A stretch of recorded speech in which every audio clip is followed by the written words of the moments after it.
Facebook বা YouTube আমার এই ভিডিওটা সরিয়ে নেবে কিনা আমি ঠিক নিশ্চিত নই। ট্রান্সজেন্ডার একটা সেন্সিটিভ টপিক। আপনাদের কতজনের টাইম লাইনে আমার এই চিন্তাধারাটা আসলে ফেসবুক বা ইউটিউব অ্যালাউ করবে সেটাও আমি জানি না। তাই আমি চাই আপনারা প্রত্যেকে ভিডিওটাতে এঙ্গেজ করেন, এখানে রিয়াকশন দেন, এখানে কমেন্ট করেন, এটাকে শেয়ার করেন। এবং এটা আমার প্রথম ভিডিও হবে যেটা আপনারা যে কেউ ডাউনলোড করে ইভেন ছড়াতে পারেন, তথ্যগুলো অপরিবর্তিত রেখে। আমি কোনো কপিরাইট ক্লেম করব না, কিন্তু আমি চাই ট্রান্সজেন্ডার টপিকে আপনারা প্রত্যেকে এডুকেটেড হন এবং আপনাদের প্রত্যেকের মতামত দেওয়ার ক্ষমতা তৈরি হোক। চলুন তাহলে মূল ভিডিওটাতে চলে যাই। ট্রান্সজেন্ডার এই টপিকটি ভীষণ সেন্সিটিভ একটা টপিক। সোশ্যাল মিডিয়াতে কয়েকদিন পর পর আমরা যখন শুনি একজন পুরুষ থেকে নারীতে রূপান্তরিত হয়েছেন বা নারী থেকে পুরুষে রূপান্তরিত হয়েছেন, অথবা হিজড়া জনগোষ্ঠী, আমাদের ভিতরে অনেক ধরনের কনফিউশন হয়, অনেক ধরনের প্রশ্ন আমাদের মাথায় ঘুরপাক খায়। আদর্শগত জায়গা থেকেও আমরা নিদারুণ একটা কষ্টের ভেতরে পড়ে যাই। আমার ভিডিওতে আমি আসলে কয়েকটা আঙ্গিকে এই ট্রান্সজেন্ডার টপিকটা কভার করতে চাই এবং আমি মনে করি আমার এই প্রচেষ্টাটা থাকবে যাতে এই জিনিসগুলো সম্পর্কে যদি আপনারা জানতে পারেন, তাহলে আমার এই ট্রান্সজেন্ডার টপিকে আপনার অবস্থানটা কী হবে এটার ব্যাপারে আপনি নিজ থেকে সিদ্ধান্ত নিতে পারবেন। কেন আসলে এটা আমাদের জন্য জরুরি? কারণ আমরা আশঙ্কা করি একজন সেক্সুয়াল মেডিসিন স্পেশালিস্ট হিসেবে আগামী 50 বছর বা 100 বছরের ভেতরে আমরা যদি এরকম একটা টাইম ফ্রেম চিন্তা করি, আপনি কখনো নিজেকে এই টপিকটা নিয়ে আমার জানা দরকার নাই, নাউজুবিল্লাহ এটার ভেতরে আমি নাই, আপনি শুধু এই কথাগুলো বলে এখান থেকে নিজেকে সরিয়ে রাখতে পারবেন না। আপনি এই সমাজেরই একটা অংশ। তাই এই জিনিসগুলো নিয়ে আপনার শিক্ষাটা অনেক বেশি দরকার। আমি যে কথাগুলো আমার ভিডিওটাতে বলবো তাতে কয়েকটা আঙ্গিক আসবে। আসলে কি সারা পৃথিবীর সব ডাক্তার এক বাক্যে স্বীকার করে নিয়েছেন যে জেন্ডার পরিবর্তনের যে প্রক্রিয়াটা সেটা নিরাপদ এবং এটা প্রশ্নবিদ্ধ নয়? আমি এটা নিয়ে কিছু কথা বলবো। আমি আরেকটি আঙ্গিকে কথা বলবো, সেটি হচ্ছে আমাদের যারা ট্রান্স উম্যান বা ট্রান্স ম্যান আছেন, অর্থাৎ রূপান্তরিত নারী বা পুরুষ, তারা আমাদের কাছ থেকে যে অধিকারগুলো দাবি করেন সমাজের মানুষ হিসেবে সেটা দিতে গেলে আমাদের সীমাবদ্ধতার জায়গাটা কোথায়। পরে আমি আলোচনা করতে চাই একজন মুসলিম হিসেবে অথবা একটা মুসলিম সংখ্যাগরিষ্ঠ রাষ্ট্রে আমরা যখন আছি তখন আমাদের সীমাবদ্ধতাটা কোথায়, যখন পার্টিকুলারলি LGBTQIA+ এই আমব্রেলার জেন্ডার আইডেন্টিটি বা জেন্ডার ইনকনগ্রুয়েন্স বা ট্রান্সজেন্ডার ইস্যুটা আসে। এরপরে আমি আরেকটি আঙ্গিকে কথা বলবো, সেটি হচ্ছে যারা লিঙ্গ রূপান্তর করেছেন বা ট্রান্সজেন্ডার, তারা যখন সমাজে কথা বলতে চাইবেন তাদের অধিকার নিয়ে, আমাদের কি সেগুলো গলা চেপে করে ধরা উচিত নাকি তাদের জায়গা করা উচিত যাতে তারা কথা বলতে পারে? এবং লাস্ট যে টপিকটাতে আমি যাব সেটা হচ্ছে মাইনরিটি স্ট্রেস। এই শব্দটার ব্যাপারে আমাদের যথেষ্ট জ্ঞান থাকা এবং খুবই সেন্সিবলি এটাকে আমরা ম্যানেজ করতে পারছি কিনা সেটার ব্যাপারে আমরা কতটুকু সচেতন, এই জায়গাটাতে আমি কিছু কথা বলবো। একটা শিশু যখন জন্মগ্রহণ করে, খুব স্বাভাবিক, ডাক্তার প্রথমে তার যৌনাঙ্গ বা জেনিটালিয়াটা দেখেন। বাইরে থেকে দেখতে ছেলেদের মতো হলে আমরা বলি সন্তানটি ছেলে, মেয়েদের মতো হলে আমরা বলি সন্তানটি মেয়ে, যেটা বলতে আমরা ডাক্তারি ভাষায় বলতে পারি বায়োলজিক্যাল সেক্স। অনেক সময় হতে পারে এই যে আমরা চট করে দেখি বুঝে যাই এটা ছেলে না মেয়ে, এরকম নাও হতে পারে। সেটার পেছনে অনেক হরমোনাল কারণ থাকতে পারে, জেনেটিক কারণ থাকতে পারে। অর্থাৎ জেনিটাল অর্গানের দিকে তাকাচ্ছি কিন্তু তাকিয়ে বোঝা যাচ্ছে না এটা একটু কিছুটা পুরুষের মতো কিছুটা নারীর মতো, খুবই কনফিউজিং, যেটাকে বলা হয় ইন্টারসেক্স। আরেকটা শব্দ খুব প্রচলিত, সেটা হচ্ছে জেন্ডার ডিসফোরিয়া বা জেন্ডার ইনকনগ্রুয়েন্স। এবং তারা যখন রূপান্তরিত হন, হিজড়া এবং এই রূপান্তর এক না। যখন একটা মানুষের ইন্টারসেক্স নিয়ে সে জন্ম নেয় তখন ডাক্তাররা খুবই নির্দিষ্ট একটা প্রোটোকলের ভেতরে এই জিনিসটাকে খুবই সেন্সিটিভিটি দিয়ে আমরা ডিল করি। একটা মানুষের জেনিটাল অর্গান বাইরে থেকে দেখতে কেমন, এটাকে আমরা এক্সটার্নাল জেনিটাল অর্গান বলি। মানুষটার পেটের ভিতরে, অর্থাৎ আমি যদি বলি অভ্যন্তরীণ কিছু অঙ্গ তিনি পুরুষ না নারী, এটা স্বাভাবিকভাবে যেভাবে আমরা পুরুষ বা নারী বলতে এত বছর বুঝেছি সেটার কিছু আমি কি বলবো প্রুফ হিসেবে থাকে, যেটাকে আমরা ইন্টারনাল জেনিটাল অর্গ্যান বলি।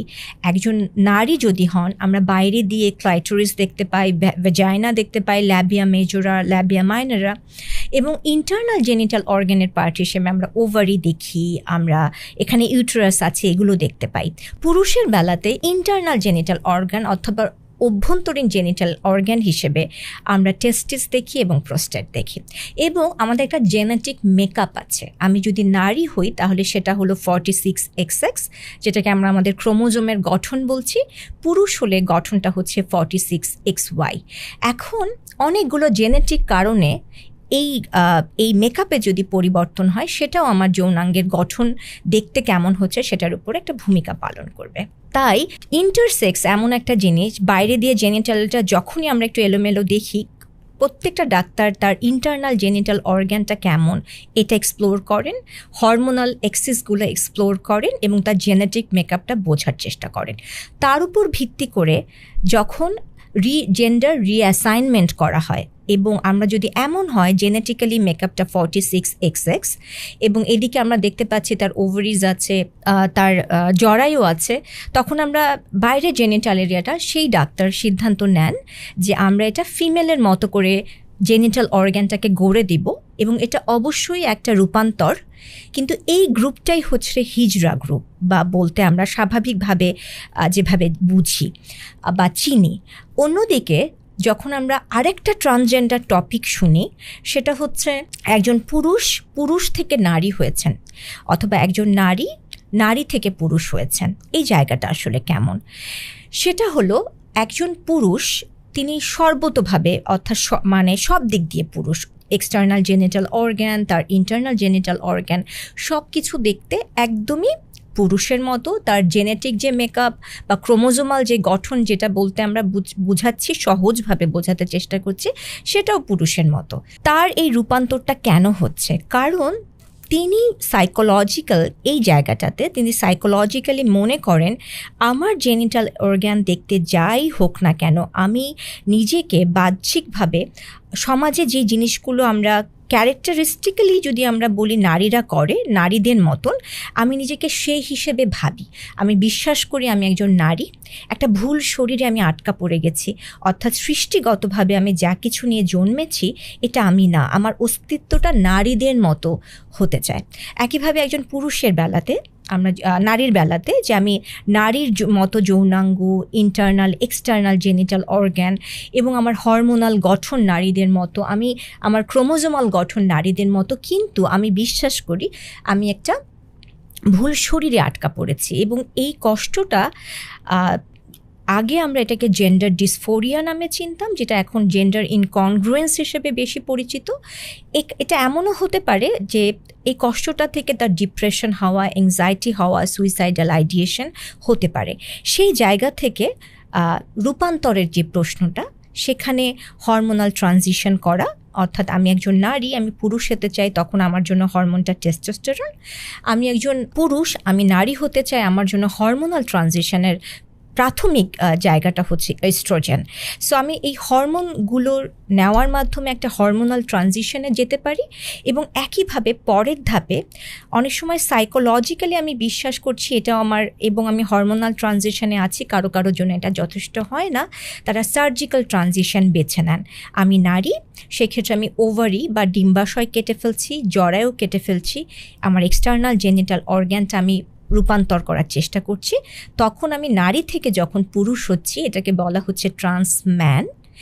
একইভাবে একজন পুরুষ তার টেস্টিস কেটে ফেলছেন, প্রোস্টেট কেটে ফেলছেন, এবং তিনি হরমোনাল ট্রানজিশন শুরু করেছেন, বা এই হরমোনাল ট্রানজিশনের পরে তিনি নিজেকে বলবেন একজন ট্রান্স ফিমেল বা ট্রান্স উম্যান। এই হলো আমাদের রূপান্তরের ধারাটা। এখন এই জায়গাটাতে স্বতঃসিদ্ধভাবে একজন ইন্টারসেক্স যদি বেছে নিতে চান যে আমি আমার জেনেটিক গঠন এবং আমার ইন্টারনাল জেনিটাল অর্গান এটার প্রেক্ষিতে আমি আমার জেন্ডার রিঅ্যাসাইনমেন্টটা করব, এটা নিয়ে মেডিকেল সায়েন্সে শুরু থেকে আজ পর্যন্ত কোনো বড়সড় কন্ট্রোভার্সি নাই, বরং এটাকে সবসময় ফ্যাসিলিটেট করা হয়েছে।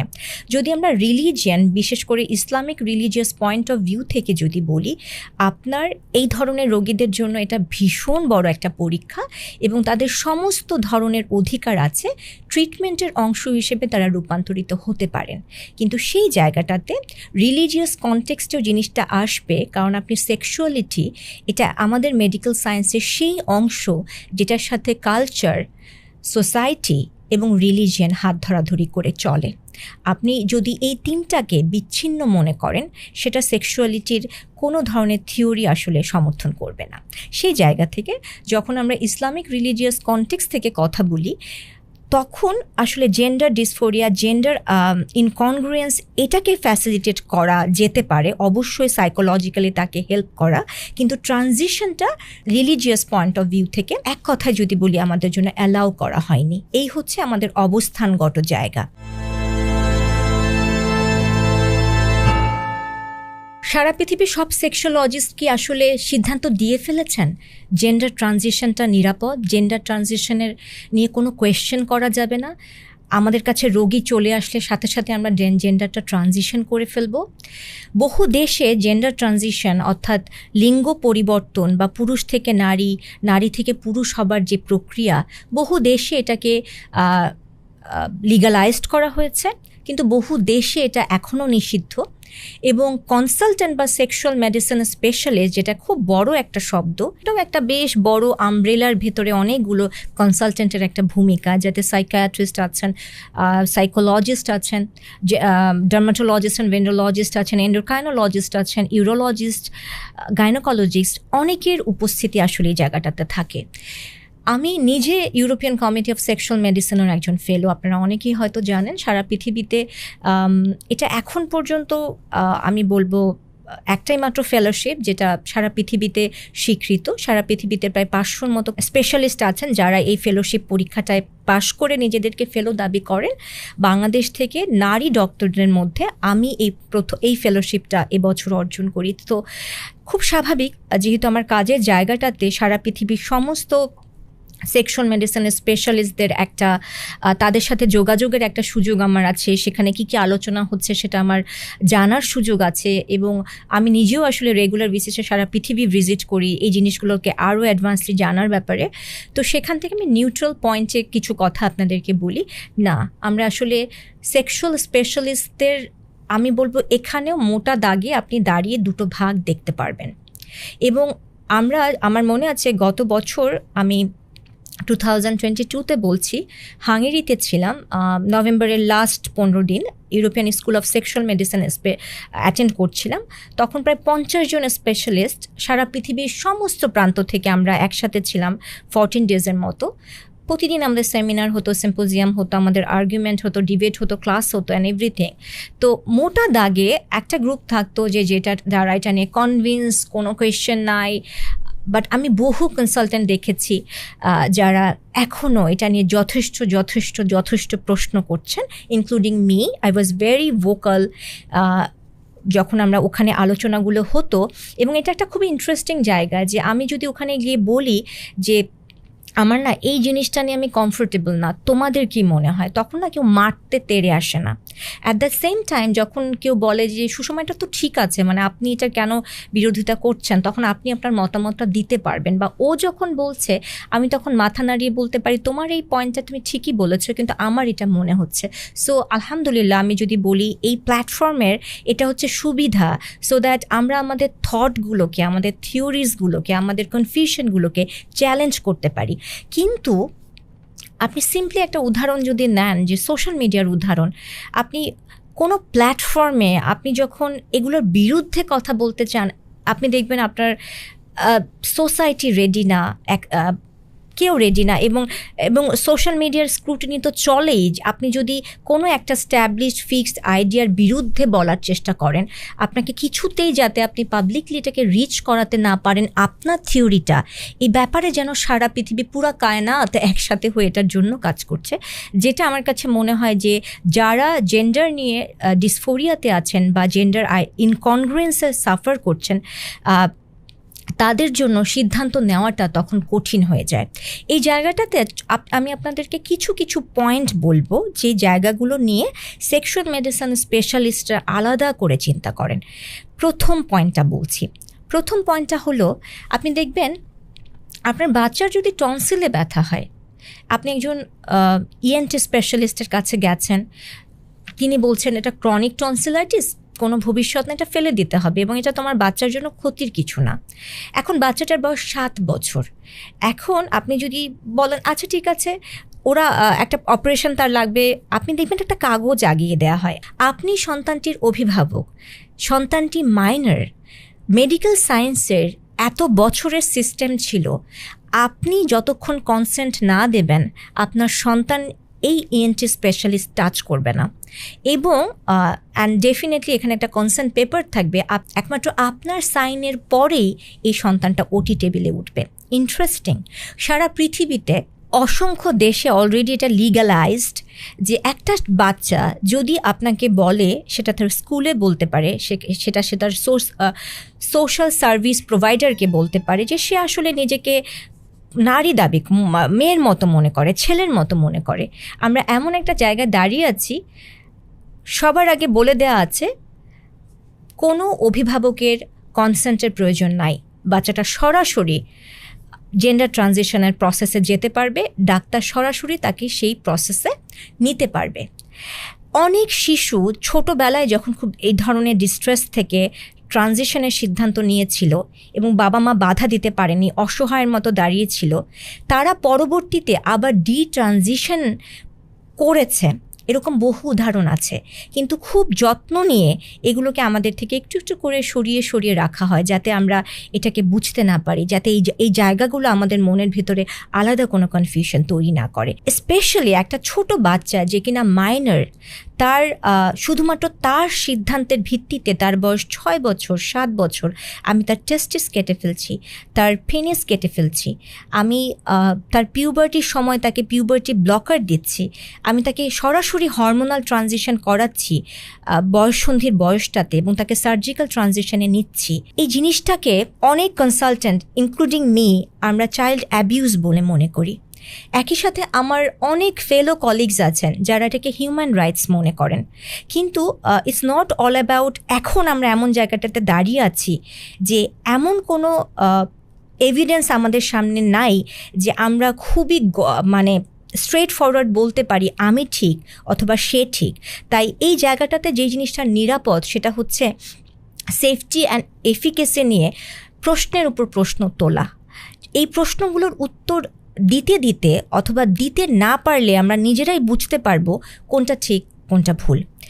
যখন আমরা এটা হলো একটা আঙ্গিক যেটা নিয়ে আমাদের অনেক কনফিউশন আছে, আমরা এটাকে নিরাপদ মনে করছি না আমরা অনেকেই মনে করছি যেসব মানুষ স্পেশালি আবার রিট্রানজিশনে এসছেন, সেটা হচ্ছে আমরা যেটা মিলাতে পারি না, অদৃশ্য শক্তিটা কোথায় যেটার এত তাড়া, এখনই চেঞ্জ করে দাও।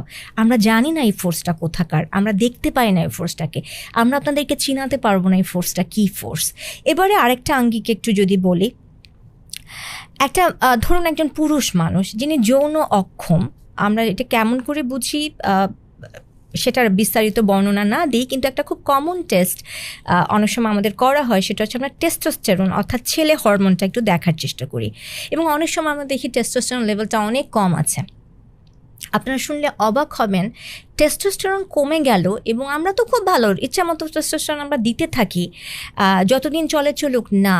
যখন আপনি একজন পুরুষকেও টেস্টোস্টেরন হরমোনটা দেন, তখন অনেকগুলো কনসার্ন এই ডক্টরের মাথায় রাখা লাগে, কারণ টেস্টোস্টেরন এমন একটা হরমোন, এটা যে রিসেপ্টরস, এটা আপনার অনেক বডির অনেকগুলো অর্গ্যানে আছে, সে কারণে এটার সাইড ইফেক্ট প্রোফাইলটা অনেক বড়, ইনক্লুডিং আপনার হার্টের অবস্থা যদি বলি, আপনার বোনসের কন্ডিশনের উপর এটার এফেক্ট থাকবে, রক্ত রক্তের অনেকগুলো প্যারামিটার এটা পরিবর্তন করে। আমরা এই পুরুষটাকে দেবার আগেও আমরা অনেকগুলো সেফটি মার্জিন আসলে চিন্তা করি।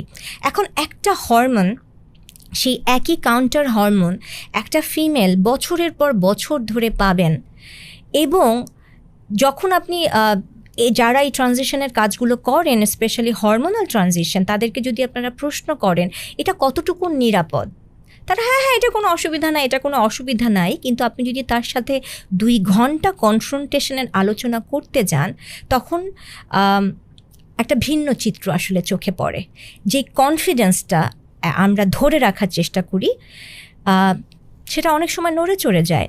এখন ইভেন আপনি যদি একটা বার্থ কন্ট্রোল পিলের কথায় চিন্তা করেন, যে একটা নারীও যখন খায়, একজন গাইনোকোলজিস্টের কাছে গিয়ে সে কতগুলো প্রশ্ন করে, আমার তো মাইগ্রেনের প্রবলেম আছে, আমার তো ফ্যামিলিতে ব্রেস্ট ক্যান্সার, ইউটেরাসের ক্যান্সারের অসুবিধা আছে, আমি এটা করলে মাথা ঘোরায়, এটা করলে আমার বমি পায়। অ্যান্ড দেন সেই একই কাউন্টার হরমোন আমরা নির্দ্বিধায় বলে দিচ্ছি ইজ সেফ, ইয়ার্স, এবং টেস্টোস্টেরন বলেন বা ইস্ট্রোজেন কিছুই আপনার হয় নাই, বোনস ক্ষয় হয়ে গেছে। সো এগুলো নারী এবং পুরুষে আলাদা।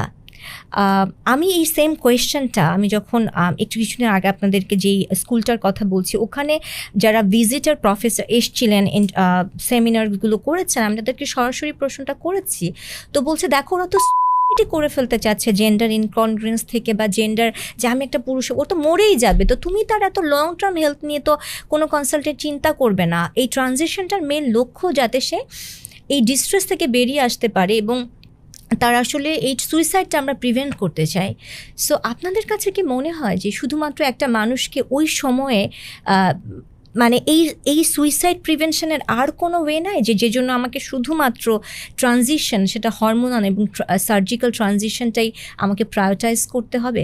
সো ওই জায়গাটাতে, এবং এই যে লং টার্ম হেলথ ইস্যুসগুলো, যেগুলো একটা সাধারণ মানুষেরই লাইফ এক্সপেক্টেন্সি 20 ইয়ার্স 30 ইয়ার্স পর্যন্ত কমায় দিতে পারে, সেটা আমরা সেফ ডিক্লেয়ার করছি। এই জায়গাটাতে আমাদের হেলথ ইন্ডাস্ট্রির করাপশন এবং রিসার্চ নিয়ে অনেক প্রশ্ন করার সুযোগ আছে। আমরা অনেক বড় বড় স্যাম্পল সাইজ, অনেক বড় বড় পিয়ার রিভিউ জার্নাল না হলে কোনো একটা ওষুধকে স্বীকৃতি দিতে চাই না, কোনো একটা মতবাদকে আমরা স্বীকৃতি দিতে চাই না। সেখানে যে রিসার্চগুলো জেন্ডার নিয়ে হয়েছে, সেগুলোর বিশালতা, সেগুলোর ব্যাপকতা, এবং সেগুলোর থাকে না যেগুলো আমাদের লেভেল অফ, আমি অনেকগুলো লেভেল দিয়ে আমরা চিন্তা করি এটা কত স্ট্রং রিসার্চ, এগুলো নিয়ে এখনও প্রশ্ন করার সুযোগ আছে। এবং আপনারা ইউটিউবে, ফেসবুকে অনেক রিনাউন্ড সাইকোলজিস্টদের পাবেন যারা বারে বারে বলছে we are not feeling safe, we are not feeling safe. এবারে একটু আগে যে কথাটা বলছিলাম হেলথ ইন্ডাস্ট্রির করাপশন, এটা নিয়ে বলতে গেলে আমার মনে হয় আরও 5 ঘন্টা লাগবে, ওটাতে আমি যাব না। কিন্তু এখানে আমি কয়েকটা জিনিস একটু দেখানোর চেষ্টা করব আপনাদেরকে। সেটা হলো, যখন এই জেন্ডার ডিসফোরিয়া, জেন্ডার ইনকনগ্রেন্স নিয়ে প্রশ্ন আসলো, তখন সবার আগে একটা জিনিসকে একটু প্রায়োরিটাইজ করা হয়েছিল, যে এই মানুষটার যে ডিস্ট্রেসটা হচ্ছে, এটার সাইকোলজিক্যাল অরিজিনটাকে এক্সপ্লোর করা যায় কিনা।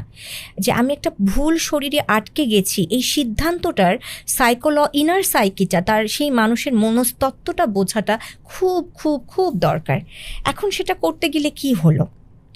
সেটা করতে গেলে যেটা হলো যে অনেকগুলো সাইকোলজিক্যাল কাউন্সেলিং সেশন লাগবে। আমি একটা ছোট উদাহরণ দিই, তারপরে এইটার কন্টিনিউ করব এই পয়েন্টটা। যে আমি একটা ব্যক্তিগতভাবে একজনকে চিনি যার ভীষণ জেন্ডার ডিসফোরিয়া হচ্ছিল বা ইনকনগ্রেন্স হচ্ছিল বলে প্রাথমিকভাবে ধারণা করা হয়েছিল। কিন্তু যখন এই বাচ্চাটার সাথে প্রায় 13 সেশন কাউন্সেলিং সেশন করা হয়, তখন একটা অদ্ভুত গল্প বেরিয়ে আসে। সেটা হচ্ছে বাচ্চাটা একটা 14 বছরের মেয়ে, যে ফিজিক্যালি একটু যেটাকে আমরা ওবেস বলতে পারি, একটু মোটা বলতে পারি, তার ব্রেস্ট ডেভেলপমেন্ট পার্টিকুলারলি অনেক আর্লি এজে এসছে, তার পিউবার্টির অনসেট অনেক আর্লি। তো ওর এনভায়রনমেন্টে ও সবসময় এই ঢেকে রাখা, এক্সপোজড হয়ে যাচ্ছে, ওটাকে প্রোটেক্ট করা, এটা তার এনভায়রনমেন্টে অসংখ্যবার হয়েছে, বিশেষ করে তার নিজের মাকে দিয়ে হয়েছে। মা স্বাভাবিকভাবে তাকে একটু ঢেকে রাখতে চাইতেন, অ্যাজ ইফ এই জিনিসটাকে বাচ্চাটা খুব সাইকোলজিক্যালি ভালো ফিল করতো না। তার উপর 3 থেকে আমি এক্স্যাক্টলি নাম্বারটা মেবি 3 to 7 এর মধ্যে কিছু একটা সেক্সুয়াল অ্যাবিউজের ভেতর দিয়ে গেছে। সব কিছু নিয়ে তার ফিমেল বডিটার উপর একটা ভয়ঙ্কর ভয়ঙ্কর ঘৃণা তৈরি হয়েছে, এবং ঘৃণা থেকে তার মনে হয় যে if it is the theory, যদি এরকম হয় আমি বেছে নিতে পারি আমার জেন্ডারটা কি, I don't want to be a girl, I don't want to leave like a female, never. So এই জায়গাটাতে পরে কিন্তু আমরা যদি ফলো থ্রুর আপডেট আপনাদেরকে দিই, এই বাচ্চাটা কিন্তু এই ট্রানজিশনের আইডিয়া থেকে সরে এসছে। এই জায়গায় আমি যেই পয়েন্টটাতে শুরু করেছিলাম তার কন্টিনিউয়েশনে যাচ্ছি। যখন প্রথম এই gender incongruent, gender dysphoria and then ট্রানজিশনের প্রশ্ন, সাইকোলজিক্যালি অ্যাসেসমেন্টটা অনেক সময় নিয়ে করার একটা রিকমেন্ডেশন ছিল এখনও, বাট ইটস মোর টুয়ার্ডস যে আমরা কোনো মতামত চাপিয়ে দিব না। সো লাইক এখন ব্যাপারটা হয়ে গেছে একটু ডিফারেন্ট, যে অ্যাজ ইফ আমি যদি জেন্ডার ট্রানজিশনে যেতে চাই ওটাকে অ্যাফার্ম করা, এটা অ্যাজ ইফ আমাদের দায়িত্ব। যদিও এটা মানে বহু দেশে যেহেতু লিগালাইজড হয়েছে, তাই যেসব দেশে লিগালাইজ না তাদের জন্য নিজেদের জন্য সিদ্ধান্ত নেওয়া কঠিন, তারা এই প্রোটোকলটা ফলো করবেন সেটাই নর্মাল। কিন্তু ওই জায়গাটাতে অপোজিটলি কি তাকে এই ট্রানজিশনের চিন্তাতে আনলো, এই জায়গায় সাইকোলজিস্টরা এই জায়গা থেকে আস্তে আস্তে আস্তে সরে গেছেন। সেটার কারণ বা সেটার তারাটা কি আমাদের জানা নাই। দ্বিতীয়ত আরেকটা স্টেপ ছিল যেটাকে আমরা বলি সোশ্যাল ট্রানজিশন, অর্থাৎ আপনি যদি একজন পুরুষ হন, আপনি একটু নারী হতে চাচ্ছেন, আপনি মনে করছেন আমি তো নারীর মতো, সো আপনি সাইকোলজিক্যালি ডিস্ট্রেস। হরমোনাল ট্রানজিশন বা সার্জিক্যাল ট্রানজিশন শুরু করবার আগে এই মানুষটাকে একটা সোশ্যালি সে কিছু মাস, মানে আমি যদি পুরুষ থেকে নারী হতে চাই তাহলে মেয়েদের মতো ড্রেস আপ করা, এরকম করে আমি সোশ্যালি একটু সার্ভাইভ করার চেষ্টা করব। আমি দেখব যে যেই সোসাইটি আমাকে কিভাবে নিচ্ছে, ওখানেও তো কিছু ট্রমা আছে। যখন সোসাইটি বুলি করা শুরু করে, সেই বুলিং থেকেও তো আমার সুইসাইডাল আইডিয়েশন হতে পারে। আমার জেন্ডার ডিসফোরিয়া ইনকনগ্রুয়েন্সের জন্য আমার আইডিয়েশন আছে, যেটা আমাদের 100% এখানে এমপ্যাথি দেওয়া উচিত, সিম্প্যাথি দেওয়া উচিত। অপোজিটলি যখন মানুষটা একটা ট্রানজিশনে যাচ্ছেন, দ্য সোসাইটি যেভাবে এটাকে মানে না বলবে, এবং সেখান থেকে পার্টিকুলার যেসব দেশগুলো এটাকে লিগালাইজ করে নাই সেখানে তার যে ট্রমা, এই সোশ্যাল ট্রানজিশনটার একটা ভূমিকা আছে যে সে আসলেই নিতে পারবে কিনা। দেন তার হরমোনাল ট্রানজিশন, সার্জিক্যাল ট্রানজিশন। কিন্তু আস্তে আস্তে প্রোটোকল থেকে এটাও উঠে গেছে যেভাবে আপনি জিনিসটাকে বলেন। সো এখন ব্যাপারটা হয়েছে, আমার 7 বছরের বাচ্চা বলছে আমার 7 বছর বাচ্চা নীল জামা দিয়ে খেলে, আমার মেয়ে বাচ্চা নীল জামা দিয়ে খেলে, টমবয়ের মতো আচরণ করে, মা আমি একটা ছেলে, পরদিন আমি তার টেস্টে যদি সে বাড়ি ফেরত আসে আপনি কিছু বলতে পারবেন না। সো আমরা এই জায়গাটাতে চলে গেছি। এবং একইভাবে সার্জিক্যাল, আমাদের সোশ্যাল ট্রানজিশনের দরকার নাই, এত ওইটা এক্সপ্লোর করার দরকার নাই। ডিস্ট্রেসটা কি অন্য কোনো কিছু আছে কি না, অথবা আমি অন্যভাবে যদি বলি, সবাই এই এক্সপ্লোরটা সততা নিয়ে করে না। বহু উদাহরণ আছে সারা পৃথিবীতে এক্সিস্ট করে, যে এই এক্সপ্লোর করার জায়গাটা, যে আসলে মানুষটার কোন আইডিয়া থেকে ট্রানজিশনের কথা বলছে, এই কানটা সচেতনভাবে অনেস্টি দিয়ে নাই। তো এই তারাটা কিসের? একটা অদ্ভুত তারা, এখনই। তাতে যেটা হয়, একটা সাধারণ মানুষের কথা চিন্তা করেন, যার মাথায় চিন্তাটা এসছে আই এম ভেরি আনহ্যাপি, আমি একটা রং বডিতে ট্র্যাপড হয়ে গেছি, এবং তার জন্য ডিসিশন নেওয়া ভয়ঙ্কর কঠিন। কিন্তু এই জায়গাটাতে যে জিনিসটাকে আমরা যখন টেলিভিশনে একটা মানুষ রূপান্তরিত হচ্ছেন, সমস্ত মুহূর্তেই তিনি ভাইরাল, সারা পৃথিবীর সবাই তাকে চিনেন, এর চেয়ে গ্ল্যামারাস আর কি হতে পারে সারা পৃথিবীর। এবং একটা মানুষ যখন আমার এ ধরনের কোনো ডাইলেমা হয়, আমাদের একটা মনের ভিতরে আমার দ্বন্দ্ব হয়, তখন যদি আমি ভ্যালিডেশন পাই, অ্যাকসেপ্টেন্স পাই, অ্যাটেনশন পাই, ফেম পাই, তখন ট্রানজিশনের সিদ্ধান্ত আমি কেন নেব না? এই প্রশ্নটার উত্তর আমাদেরকে খোঁজার আসলে চেষ্টা করা উচিত। তাতে আমরা অনেকের বেলাতে দেখি যে আমরা প্রশ্ন করি না। আজকে যদি আপনাকে বলে যে তোমার কিডনিটা আমি একটা ফেলে দিব আর একটা দিয়ে তুমি বহু বছর ভালো থাকতে পারবা, আপনি যতই জানেন আপনি সারা জীবনে একটা কিডনি নিয়ে বাঁচতে পারবেন, কিন্তু আপনি আপনার ইউরোলজিস্টের ঝানাপানা করে দিবেন, কারণ টু মেক শিওর যে আপনি সারা জীবন সুস্থ থাকবেন। বাট এই মানুষগুলো এই প্রশ্নগুলো যথেষ্ট করে কিনা, করছে কিনা, করার আগেই আমরা ট্রানজিশনে নিচ্ছি কিনা। And by the way, health ইন্ডাস্ট্রির করাপশন নিয়ে যদি অন্যভাবে আমরা বলি, একটা হরমোনাল ট্রানজিশন আপনাদের কাছে খুব মনে হয় যে খুব কম খরচের ব্যাপার? একটা সার্জিক্যাল ট্রানজিশন আপনার কাছে মনে হয় একটা কম খরচের ব্যাপার? আপনাদের কাছে কি আসলেই মনে হয়? সবার কিছু মানুষের যতটা না আপনি ভালো থাকেন, যতটা না আপনি সুস্থ থাকেন, তার চেয়েতে তাদের কাছে এই জায়গাতে ধরেন আমার 100 জনের মতো এরকম একটা পুল অফ পেশেন্ট আছে যারা সারা জীবন আমার উপর ডিপেন্ডেন্ট, কারণ আমি হরমোন প্রোভাইড না করলে তারা হরমোনটা পাবে না। আমি তাকে সার্জিক্যালি না নিলে সেটা আমি এখন $5,000 ফি রাখতে পারি, $10,000 ফি রাখতে পারি, আপনি আমার কাছে সারা জীবনের জন্য বাধা। সো এই জায়গাটা তো অনেক মানুষ খুব আগ্রহ নিয়ে আসতে চাবেন। সেই জায়গাটাতে আমরা অনেস্টিটা অ্যাসেস করব কি করে? আমরা অন্যভাবে যদি বলি, ধরেন আপনারা প্রমাণ করে ফেললেন যে জেন্ডার ডিসফোরিয়ার এক নাম্বার জিনিসটাই হচ্ছে যে এই মানুষটাকে ট্রানজিশনে হেল্প করা, এটাই আমার মোরালি এথিক্যালি দায়িত্ব। ধরেন আপনারা 90% ক্ষেত্রে ঠিক বলেছেন, মাত্র 10% বাচ্চা, যে বাচ্চাটা এমনি মনে করেছে যে সবাই এরকম, মানে ছেলে মেয়ে বলছে, আমি স্কুলে গেলেও এটাকে আমাকে নর্মালাইজ করা হচ্ছে, আমি মনে হয় মেয়ে। এই বাচ্চাটার এই 10% ভুলের দায়িত্বটা কারা নেবে? যেটা এত বছর ধরে নেচার যেটাকে সেফ বলেছে, আমরা সেটাকে মানতে চাই না, ইটস ওকে। এই 10% দায়িত্বটা কে নেবে? এই পুরো রিসার্চ, এই পুরো transition, $1 billion investment, pride month, কে এই দায়িত্বটা নেবে? এই 1%, 2%, 10%?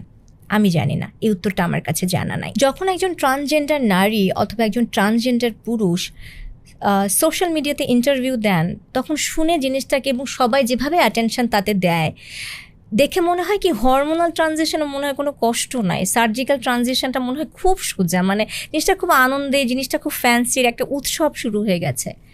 হরমোন আপনার শরীরে যখন ঢুকানো হয়, যারা বিভিন্ন ধরনের হরমোনাল সাপ্লিমেন্টেশনে থাকতে হয়, অর্থাৎ রিপ্লেসমেন্টে থাকতে হয়, যেমন ধরেন ইনসুলিন ডিপেন্ডেন্ট ডায়াবেটিক, আমি নিজেও ডায়াবেটিক, আমার 4 বেলা ইনসুলিন নেওয়া লাগে। আমার উদাহরণটা দিয়ে বলি যে আমি ইনসুলিনের উপর ডিপেন্ডেন্ট, এটা ছাড়া আমি বাঁচবো না। হ্যাঁ, হাইপোথাইরয়েডিজম, যারা আমরা এই ধরনের হরমোনাল জিনিসগুলোতে থাকি, আমরা প্রত্যেকে জানি যে এটা কী পরিমাণ আসলে আপনাকে বাঁচিয়েও রাখে, এটা যেমন সত্যি কী পরিমাণ এটা টোল আপনার শরীরে থাকে।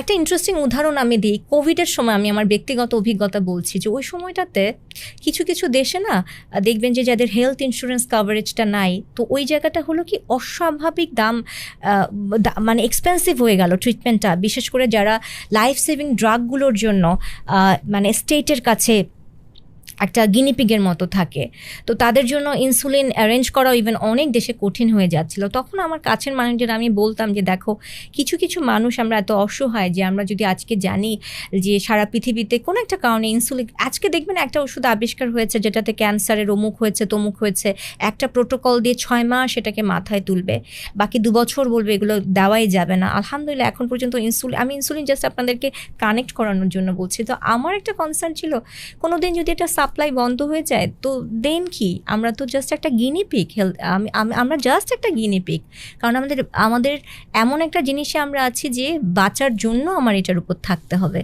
এখন আমাদের যে ডিজিজটা, এটা তো আসলে প্রাকৃতিক একটা আল্লাহ দিয়েছেন বলেন বা পেয়েছি, আমরা কিছু করার নাই। কিন্তু আপনি যখন কনসিয়াসলি এরকম একটা জায়গাকে সেফ মনে করেন, আপনি কিভাবে গ্যারান্টি দিতে পারেন যে সারা জীবন আপনি যে হরমোনাল সাপ্লাইটা পাচ্ছেন এমন কোনো রিসার্চ আসবে না যে এটা খুবই সিগনিফিকেন্টলি আপনার ডেট্রিমেন্টাল হেলথ নিয়ে অনেক বেশি হাইলাইট করবে? আপনি কিভাবে জানেন সারা বছর আপনি নিরবিচ্ছিন্নভাবে সারা জীবন হরমোনটা সাপ্লাই পাবেন? এমন কোনো সিচুয়েশন, সেটা যুদ্ধ পরিস্থিতির জন্য হোক, জাস্ট উৎপাদন বন্ধ হয়ে যাবে, জাস্ট সাপ্লাই চেন মানে ব্রেক হয়ে যাবে, সেই সময়টার ডিপ্রেশন, সেই সময়টার আপনার হেলথ কন্ডিশন, এবং আপনি যখন লাইমলাইটের ভেতরে নাই, because there are new cases every day, তাদেরকে হাইলাইট করতে হবে to establish a theory, to establish, আমি কি বলবো, একটা আইডিওলজি, একটা ফিলসফি, দেন আপনি আসলে একজন জাস্ট স্ক্রিনের বাইরে আপনি, and then your sufferings is your sufferings.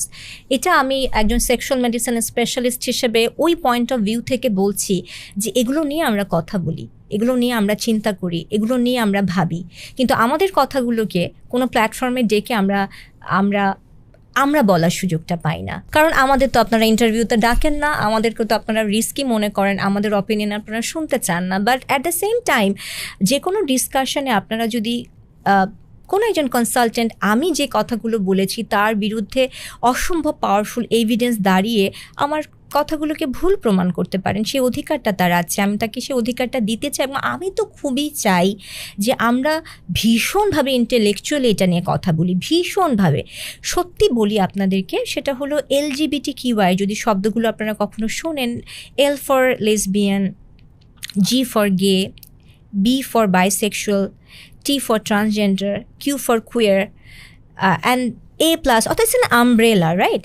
To be honest, LGBTQIA+ community, যেটাকে আমরা একটা বিশাল আমব্রেলা বলছি, সে জায়গাটাতে আমার ব্যক্তিগত একটা খুব মানে আবেগের জায়গা হচ্ছে ট্রান্সজেন্ডার।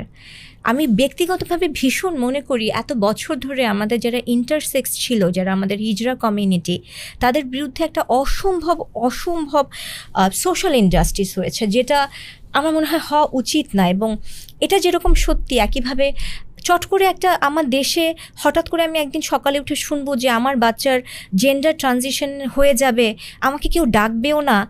আমি নিজেকে মাঝে মাঝে যখন ওরকম দেশগুলোতে দাঁড়িয়ে জিনিসটাকে চিন্তা করে আমার খুব দম বন্ধ হয়ে আসে।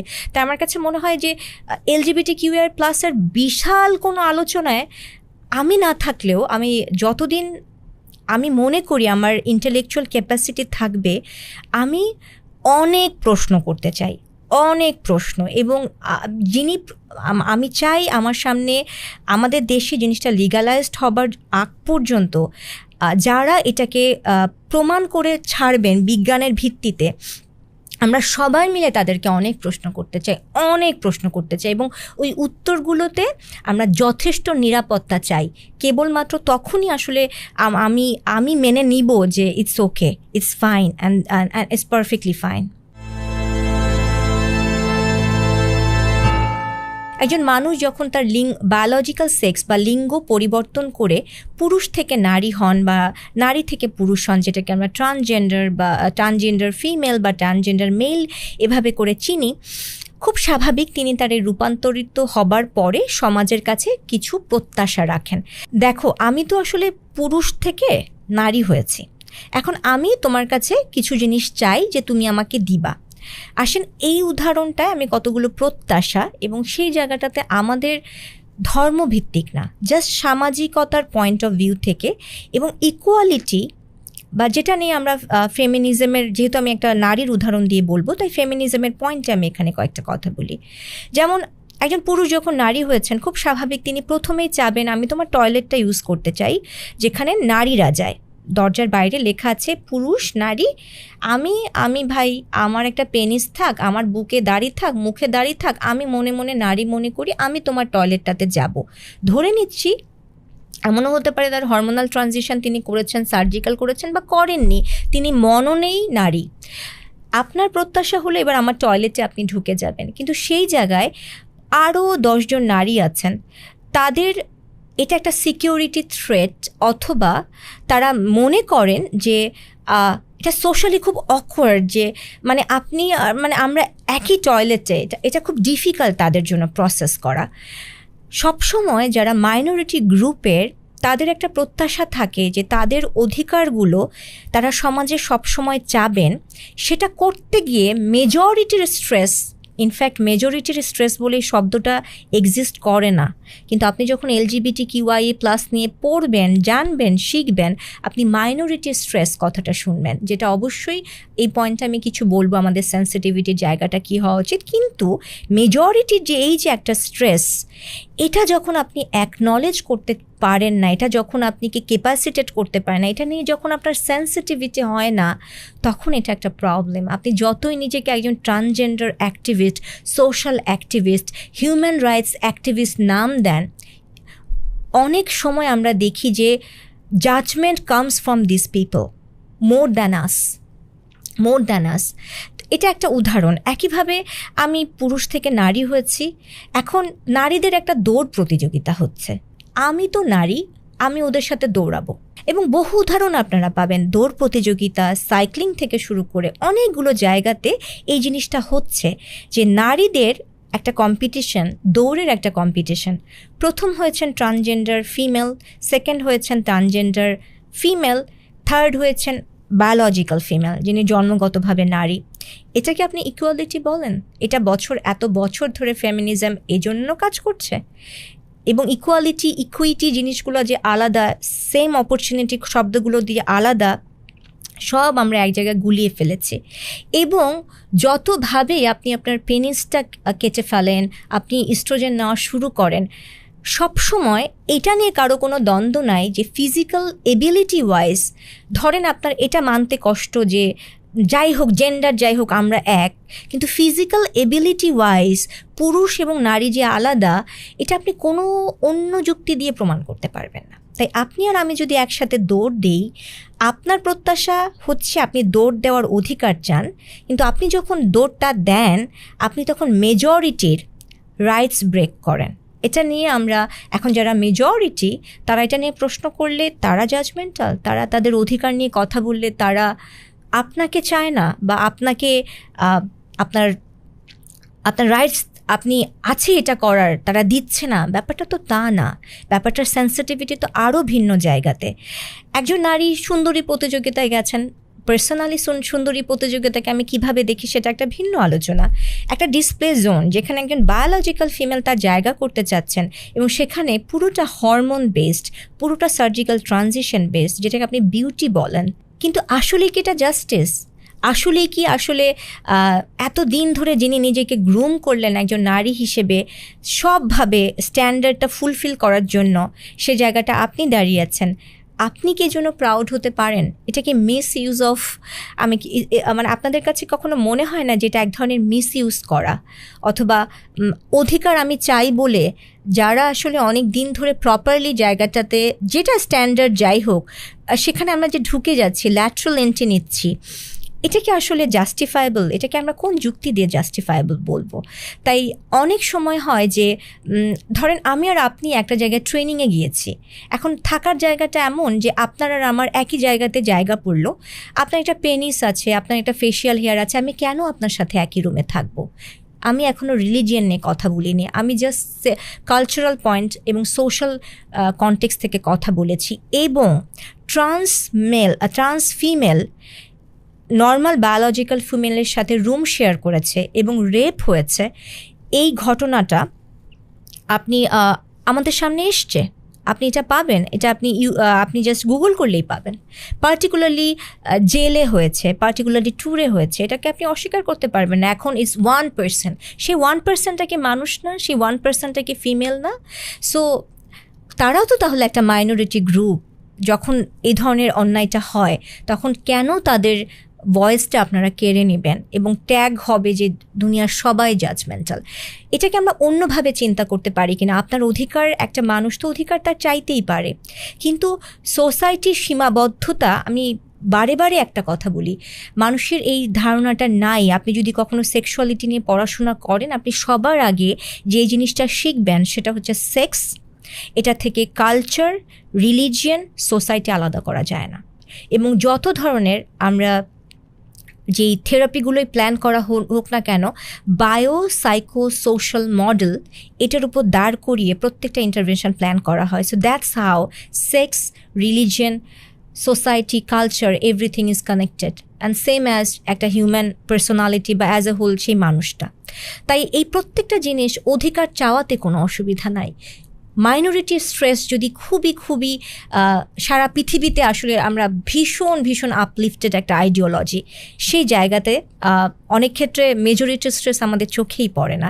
তাই এই জায়গার সীমাবদ্ধতা, সমাজের সীমাবদ্ধতা, ধর্ম বাদ দেন, খুবই জরুরি যে আমরা এটার ব্যাপারে আপনাদের মুভমেন্টটা কেমন হবে, যারা LGBTQI এর ট্রান্সজেন্ডার মুভমেন্ট নিয়ে কাজ করছেন যে কোনো দেশে, বিশেষ করে যেই দেশে এখনও সোশ্যাল রিকগনিশন পেতে আপনাদের প্রবলেম হচ্ছে বা লিগালাইজড না, ইভেন হরমোনাল বা সার্জিক্যাল ট্রানজিশনাল লিগালাইজড না, সেই সব দেশগুলোতে আপনাদের অধিকারের রিপ্রেজেন্টেশনটা কতটুকুন পর্যন্ত হবে, এই বাউন্ডারিটা আপনাদের জন্য একটা ইউনিক চ্যালেঞ্জ। আমাদের জন্য এটা একটা ইউনিক চ্যালেঞ্জ। রিলিজিয়াস কনটেক্সট থেকে আমরা যদি ট্রান্সজেন্ডার এই টপিকটার সেন্সিটিভিটি যাচাই করি, কোনো সন্দেহ না এটা একটা খুবই একটা অস্বস্তিকর একটা অবস্থা। যেমন ধরেন আপনি যদি ইউএসএ থাকেন, ইউকেতে থাকেন, কানাডায় থাকেন, যেখানে আপনি থাকেন, ওখানে আপনি বিশ্বাস করেন আপনার আইডিওলজি যেটা, সে অনুযায়ী আপনার মেডিকেল ফ্যাসিলিটিস আছে, লিগালাইজেশনের কোনো প্রবলেম নাই, তাই আপনার জন্য ট্রানজিশন হওয়ার পর সোশ্যালি কেউ আপনাদেরকে তাকাচ্ছে না, আপনার ভালো থাকা, সুস্থ থাকা সব কিছু যেভাবে নিশ্চিত হয়ে যায়। বাংলাদেশ তো আসলে তার চেয়ে অনেক ডিফারেন্ট একটা কনটেক্সটের দেশ। আমাদের দেশের একটা বড় অংশের মানুষ মুসলিম, আমাদের একটা বড় অংশের মানুষ যেহেতু তারা মুসলিম এবং তারা ইসলামিক জীবন ব্যবস্থা এটাতে সাবমিট করে, তাই এখানে যে জিনিসগুলোতে হ্যাঁ এবং না বলা আছে তাতে তাদের একটা শ্রদ্ধা থাকে, একটা ইমোশনাল অ্যাটাচমেন্ট থাকে। এমনকি আপনি দেখবেন যে সে হয়তো নামাজ পড়ছে না, কিন্তু চট করে তার সামনে একটা শূকরের মাংস রেখে দেন, সে খুব রিয়াক্ট করে যে কিছুতে আমি ছুতেও পারবো না, এটা তো হারাম। তাই আমি যেটা বোঝাতে চাচ্ছি যে মানে আইডিওলজিক্যালি ধর্ম কিসে না বলে হ্যাঁ বলে, এটাতে অনেক মানুষের সংবেদনশীলতা থাকে। ওই জায়গা থেকে আমরা যখন কথা বলবো, কোনো সন্দেহ নাই একটা মানুষ ইন্টারসেক্স থেকে যখন ট্রানজিশনে যাবেন, তাদের জন্য সোসাইটি রাষ্ট্রীয়ভাবে আলাদা একটা জায়গা দরকার। কিন্তু কখনো যদি ট্রান্সজেন্ডার পিপল যারা আছেন, যারা একদম সুস্থভাবে নারী বা পুরুষ হয়ে জন্মেছেন, তারা আস্তে আস্তে করে একটু হিজড়া, একটু ক্রস ড্রেসিং এইসব নাম করে যখন ব্লেন্ড করতে চাবেন, সোসাইটিতে বড় অংশের মানুষ বাধা হয়ে দাঁড়াবে। কারণ এটা রিলিজিয়নের শিক্ষা না। আমাদের রিলিজিয়নে খুবই ইন্টারেস্টিং একটা শব্দ ব্যবহার করা হয়েছে, অনেকগুলো সূরাতে এটা এসছে। আমরা যে বারে বারে একটা কথা বলি যে এত কিসের তারা, কোন শক্তিটা এত শক্তিশালী, কারা এইসব যে খুব দ্রুত লিগালাইজড হয়ে যাচ্ছে, এটা নিয়ে কোনো প্রশ্ন হচ্ছে না, এটা নিয়ে কোনো আলোচনা হচ্ছে না, এটার বিপক্ষে, ট্রান্স আইডিওলজির বিপক্ষে বললে থামিয়ে দেওয়া হচ্ছে, কেউ আমরা এটাকে দেখতে পাচ্ছি না। এবং এর অনেকগুলো ব্যাখ্যা আসলে আমাদের পার্টিকুলার রিলিজিয়নে আছে। এবং যখন ট্রান্সজেন্ডারের এই প্রসঙ্গটা এসছে, এই জায়গাটাতে একটা মাত্র শব্দ আমি মনে করব সামনে আনবো, সেটা হচ্ছে সীমা লঙ্ঘন। তোমরা সীমা লঙ্ঘন করো না, তোমাকে যেভাবে করে বানানো হয়েছে সেটাতে সীমা লঙ্ঘন করো না। এখন সেই ক্যাপাসিটিতে আপনি যদি একজন আলেমের সাথে কথা বলবেন, তিনি দেখবেন যখন এটা ইন্টারসেক্স, এটা একটা ক্রাইসিস, এটা একটা হেলথ ইমার্জেন্সি বলতে পারেন, তখন এটাকে আমরা একভাবে, তারা দেখবেন এটার পক্ষে কখনো না বলবে না। কিন্তু তাদের জন্য আপনি এখন চান যে একজন ইমাম আপনার পক্ষে কথা বলুক, এটা তার জন্য ডিফিকাল্ট, কারণ এটা তার রিলিজিয়াস বাউন্ডারি, এটা তাকে কখনো ক্যাপাসিটেট করবে না। এখন আপনি তাকে জাজমেন্টাল ডাকতে পারেন না, এটা তার একটা রিলিজিয়াস সীমাবদ্ধতা। কারণ জ্ঞানও তো তিনি ইসলামের সাবমিট করেছেন, আপনি যেটাতে সাবমিট করেছেন, এন্ড অফ দ্য ডে সেখানকার অনেক কিছু ফিলসফি দিয়ে আপনি তাড়িত, ধাবিত, তো তার জন্য আসলে আপনাকে অ্যাপ্রিসিয়েট করাটা কঠিন। কিন্তু হ্যাঁ, তাই আমি খুব ব্যক্তিগতভাবে মনে করি যে এই যে একটা ট্রান্সজেন্ডার টপিক, এটার সেন্সিটিভিটি, এটা আমাদের যারা ডেফিনেটলি আপনার অধিকার আছে, আপনি আপনার জীবনে আপনি যা কিছু বেছে নিতে পারেন, কিন্তু এখানে আপনি যে জায়গাটাতে আছেন সেই জায়গাটার বৃহত্তর অংশের মানুষের মনস্তত্ত্ব, তার সামাজিকভাবে তিনি জিনিসটাকে কিভাবে প্রসেস করেন, তারা জিনিসটাকে কিভাবে প্রসেস করেন, তাদের রিলিজিয়াস এবং সামাজিক সীমাবদ্ধতা, এই জিনিসগুলোকে অসম্মান করাটাও আমি মনে করি না যে সাপোর্ট করার মতো কোনো একটা কিছু। কারণ বরং অবশ্যই সেক্ষেত্রে আপনাদের স্ট্র্যাটেজি হয়তো একটা সেকুলার কান্ট্রিতে, গ্রসলি সেকুলার বলছি, বাংলাদেশ কোনো সন্দেহ না একটা সেকুলার কান্ট্রি, কিন্তু আমি জীবন যাপনের প্রণালীর উপর ভিত্তি করে বলছি, অন্য একটা জায়গাতে LGBTQI যেভাবে খুবই অ্যাকসেপ্টেড হবে, বিশেষ করে ট্রান্সজেন্ডার ইস্যুটা আপনি গ্রহণযোগ্যতা পাবেন, বাংলাদেশও তো এটা সিচুয়েশানটা একটু ডিফারেন্ট। তাই অধিকার আপনি চাইতেই পারেন, কিন্তু এই জায়গাটাতে কতটুকুন আপনি ফেরত পাবেন, সেই জায়গাটা আপনাদের স্ট্র্যাটেজিটা আমার কাছে মনে হয় সবসময় অ্যাটাকিং হওয়া উচিত না, যে কেন আমরা মেনে নেই না, কারণ এই সেন্সিটিভিটি, কারণ এই সীমাবদ্ধতা। একজন মানুষ যদি পুরুষ থেকে নারীতে রূপান্তরিত হন বা নারী থেকে পুরুষে রূপান্তরিত হন, ঠিক এই জায়গাটাতে এই মানুষগুলোকে কি আমাদের কথা বলতে দেওয়া উচিত? তারা ধরেন একটা সেমিনার করতে চাবে, একটা সিম্পোজিয়াম করতে চাবে, তাদেরকে কি আমাদের জায়গা করে দেওয়া উচিত? আপনারা হয়তো একটু খেয়াল করেছেন, একটা ঘটনা কিন্তু বেশ ভাইরাল হয়েছিল, সেটা হলো হো চি মিন ইসলাম নামক একজন রূপান্তরিত নারী, যিনি পুরুষ থেকে নারী হয়েছেন, তিনি নর্থ সাউথ ইউনিভার্সিটিতে একটা প্রোগ্রাম করতে চেয়েছিলেন।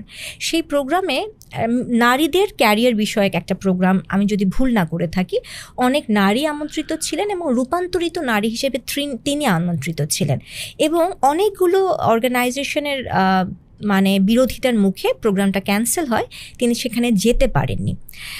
সেই সময় হো চি মিন ইসলাম একটা বেশ বড় সড়ো স্টেটমেন্ট দেন এবং সেখানে তিনি কতগুলো শব্দ ব্যবহার করেন, যে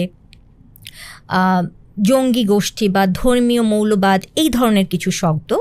এবং আপনি যদি পুরো স্টেটমেন্টটা পড়েন, আপনি দেখবেন যে তিনি মাইনরিটি স্ট্রেস হচ্ছে তার, তিনি সেফ না, এরকম একটা জিনিস তার পুরো স্ট্যাটাসে দেখিয়েছেন। আমি এই টপিকটা নিয়ে একটু পরে কথা বলছি, তার আগে আমার ব্যক্তিগত মতামতটা আমি দিই। আমি মনে করি অবশ্যই অনেকগুলো নারীর মাঝখানে তিনি নিজেকে নারী বলে দাঁড়াবেন, আমি সেই টপিকে বলবো না, কিন্তু জিনিসটা যদি এমন হয় যে এই ধরনের রূপান্তরিত পুরুষ বা নারী নিজেদের একটা প্রোগ্রাম করতে চাচ্ছে, যেখানে তারা তাদের মতবাদ দিয়ে বলবে, এক্সপেকটেশন নিয়ে বলবে, সেখানে আমাদের একটা আলোচনা হচ্ছে না আমার বাথরুম তো আমি তোমাকে ইউজ করতে দিতে পারছি না, তুমি কি এই অ্যারেঞ্জমেন্টটা আর কি হতে পারে। ধরেন, যেহেতু দিন শেষে একটু ভেবে যদি আমরা দেখি, একটা মানুষ, আমি একজন পুরুষ, এখন একজন পুরুষের সাথেই যৌন মিলন করতে চায়, একজন ট্রান্সজেন্ডার তিনি বেছে নিয়েছেন আমি নারী হব। দিন শেষে এখানে তার একটা মানুষ হিসেবে যদি আমরা চিন্তা করি, এটা তার অধিকার যে তিনি এটা বলতে পারেন, এটা চাইতে পারেন। দিন শেষে আসলে বাক স্বাধীনতা তো একটা আমাদের, বিশেষ করে আমাদের দেশেও বলি, এটা একটা প্রত্যেকটা মানুষের গণতান্ত্রিক অধিকার, তাই তাদের কথা বলতে দিতে হবে। এখন আমি মনে করি এটা আমার একটা ব্যক্তিগত মানে মতামত, এবং এখানে যেই কথাটা আসে যে কেউ কথা বলছে মানেই যে এটা প্রচার হয়ে যাবে, এটা না। সে যখন কথা বলা শুরু করে তখন আরও অনেক মানুষের এটার পক্ষে বা বিপক্ষে মত দেবার ক্ষমতা, সেটাকে প্রশ্ন করার ক্ষমতা তৈরি হয়।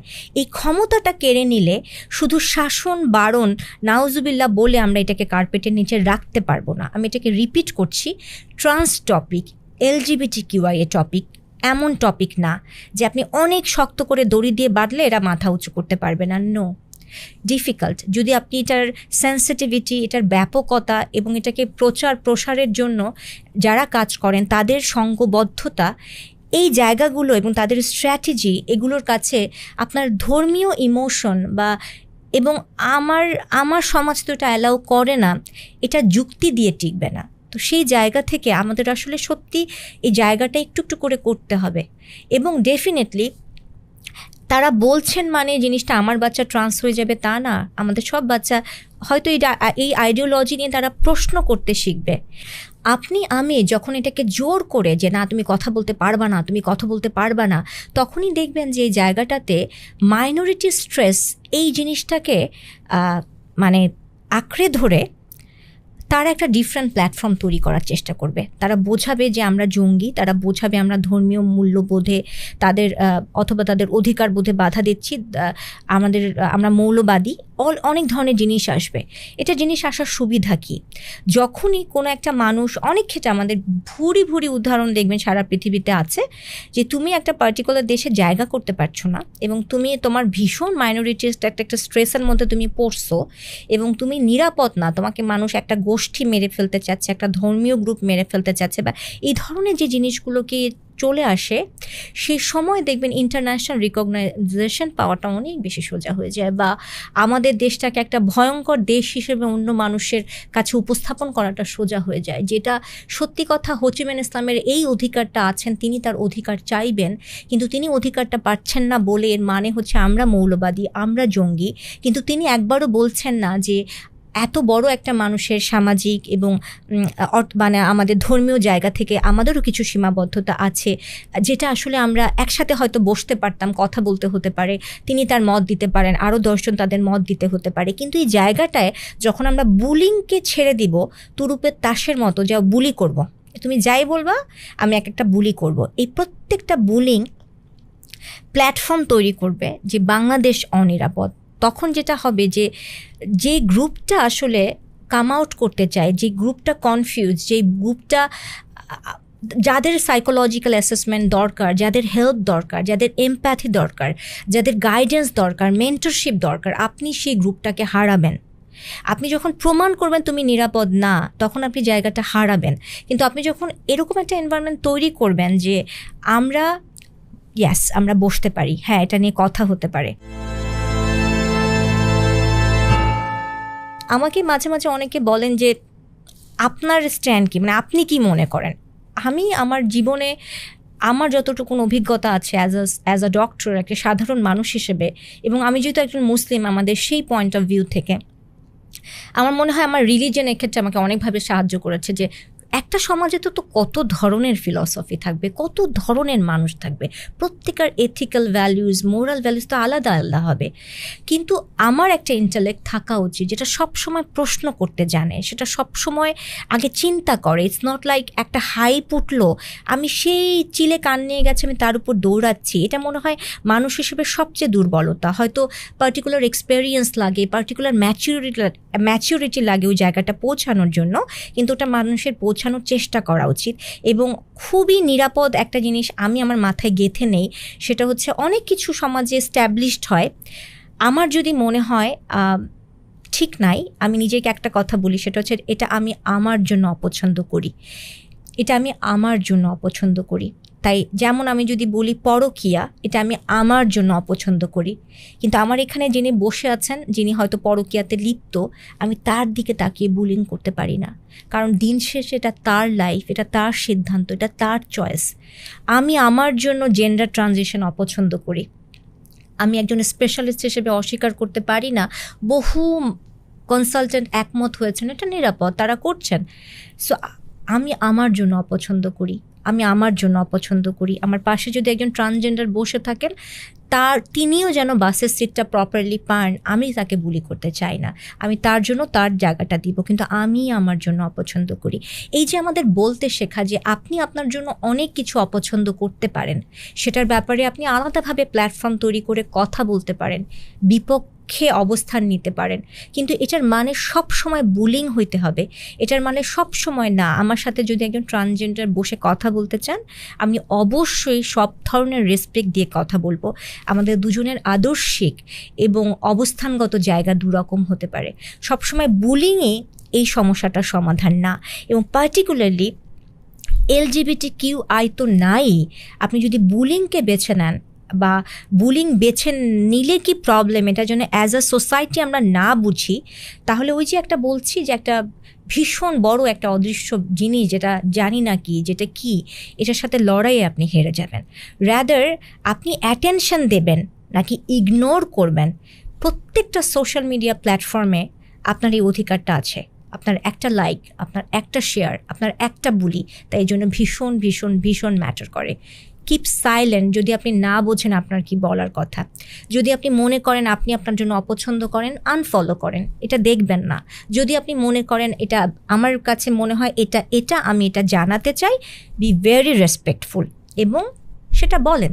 কিন্তু আমাদের এই পৃথিবীটা তো সবার জায়গা, সমাজটা তো সবার জায়গা, আমাদের সবার আদর্শ তো এক হবে না, আমাদের সবার বেঁচে থাকার মোরালিটি, এথিক্যাল গ্রাউন্ড তো এক হবে না, তাই ওখানে তো সবাইকে জায়গা দিতে হবে।